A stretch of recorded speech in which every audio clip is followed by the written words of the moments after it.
ادا کرتے ہیں. میں نے صرف ایک مثال دی ہے، ورنہ ایسی نمازیں اللہ کے نیک بندے ادا کرتے رہتے تھے. ان کو اتنی لذت ملتی تھی کہ رات میں بستر پر جانے کے بجائے وہ نماز ادا کرنے کے لیے جاتے. ان سے کہتے آپ آرام کر لیں، کہتے مجھے نماز میں آرام ملتا ہے. ان سے کہا جاتا کہ آپ جو ہے کھانا کھا لیں، وہ کہتے مجھے نماز پڑھنے دو، مجھے نماز میں جو ہے لذت ملتی ہے. ایسی نماز پڑھیے. آپ نے نماز کے لیے کہا تھا، میں ایسی ہی نماز کا درس دینے کے لیے آیا کہ آپ کو بتاؤں کہ آپ نماز کا ذہن بنائیے تو ایسے پہلے خیالات کو پاکیزہ کر لیجئے کہ رسول کی محبت میں نماز ادا کیجئے، سرکار کی چاہت میں نماز ادا کیجئے، سرکار کی الفت میں نماز ادا کیجئے. آپ کی نماز نماز بن جائے گی، آپ کا سجدہ سجدہ بن جائے گا، آپ کا رکوع رکوع بن جائے گا، آپ کا قیام قیام بن جائے گا. پھر آپ نمازی ایسے بنیں گے کہ آپ نمازی ایسے بن جائیے گا کہ آپ کا پورا گھرانہ نمازی بن جائے گا.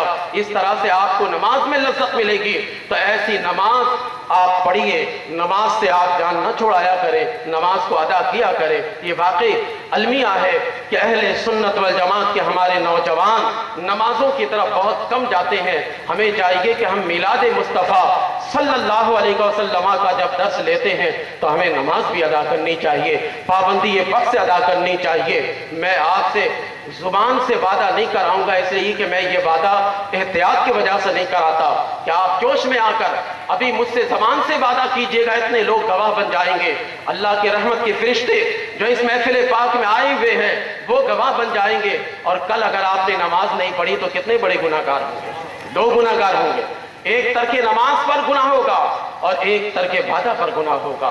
تو میں اس لیے زبان سے نہیں آپ کو کہتا ہوں کہ آپ اپنے دل میں ارادہ کر لیجئے کہ کل سے ہی آپ نمازی بن جائیے.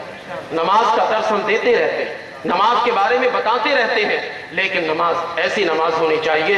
میں نے 1 گھنٹے کا وعدہ کیا تھا، دیکھیے 1 گھنٹہ پورا ہو گیا اور آپ اس پورے 1 گھنٹے کے تقریر کے بعد اس نتیجے پر پہنچے یا نہیں کہ احادیث کریمہ پر ہم عمل کرتے ہیں؟ پہنچے یا نہیں پہنچے؟ سب ہاتھ اٹھائیے ذرا سا، پھر میں پرچی کا جواب دوں، ٹھیک ہے نا؟ اب کوئی بھی سر پھرا بولے تو سر پھرے کی بات کی طرف کبھی دھیان مت دیجیے گا. آپ سے کوئی دلیل مانگنے کے لیے آئے، آپ ان سے کہیے دلیل مانگنا ہے تو میرے عالم کے پاس چلو، چلو میرے عالم کے ساتھ. میرا کام دلیل دینا نہیں ہے، میرا کام ہے کہ ہمارے سنی عالم جب ہمیں کسی کام کے کرنے کا حکم دیتے ہیں تو ہم وہ کام کو کر گزرتے ہیں. یہ اب 1 گھنٹہ میں اپنی تقریر ختم کر رہا ہوں. اب یہ 2 پرچی آئی ہے، میں 2 پرچی کے بارے میں آپ کو رحمت پلا کو سلام شمع بز میں ہدایت پلا کو سلام شمع بز میں ہدایت پتلی پتلی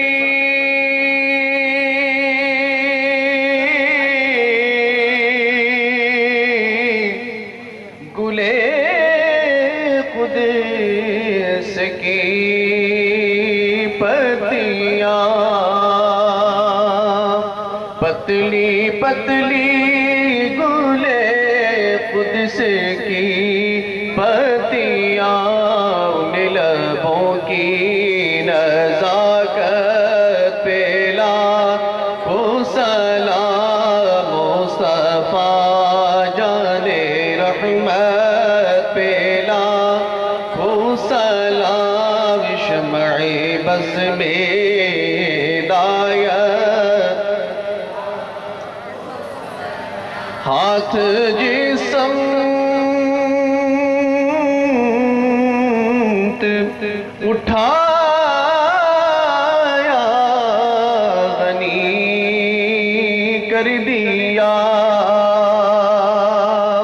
ہاتھ جس سمت اٹھایا غنی کر دیا، موج بحر سخاوت پہ لاکھوں سلام مصطفیٰ جان رحمت پہ لاکھوں سلام شمع بز میں ہدایت پہ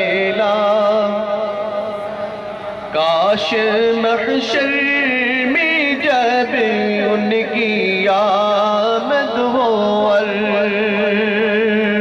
بھیجے سبھی ان کی شوکت پہ لاکھوں سلام مجھ سے خدمت کے قدسی کہے ہر رضا مجھ سے خدمت کے قدسی کہے ہر رضا مصطفیٰ جان رحمت پہ لاکھوں سلام شمع بس میں ہدایت پہ